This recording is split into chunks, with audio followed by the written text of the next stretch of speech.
Imagine being stuck in a room. You're surrounded by people, laughing, chatting, catching up with friends. But despite the joyous atmosphere, you are terrified. Something horrible is about to happen. You can feel it in your bones. Your heart races, your breath stutters, and all of a sudden, you want to escape. But you can't. You don't want to be weird, and leaving in a panic would freak people out, right? This is the struggle that I, as someone surviving with panic disorder, deal with constantly. My panic disorder started in March of 2020, around when COVID peaked. Since then, I've worked with therapists at CAPS in the Center for Treatment and Study of Anxiety to help me cope with my disorder. Other than my personal experience, I've worked with a nonprofit called Give Us the Floor for almost 6 years, where I facilitated mental health group chats for teens. Throughout my work, I've realized the importance of community in coping with panic disorder.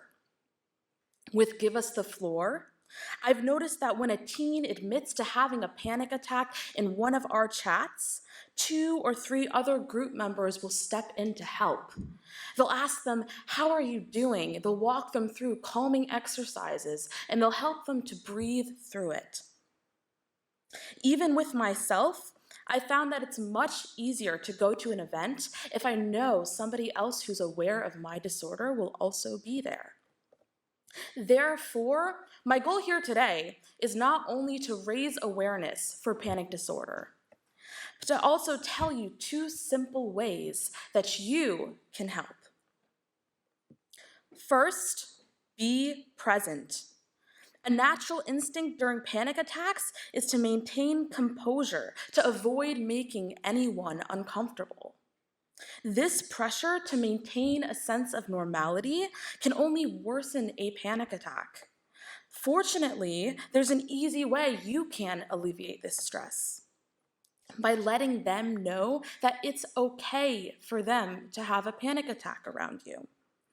Think again about being stuck in a room, surrounded by people, terrified out of your mind. Now imagine a friend next to you knows you're scared, and they ask you, "How can I help?"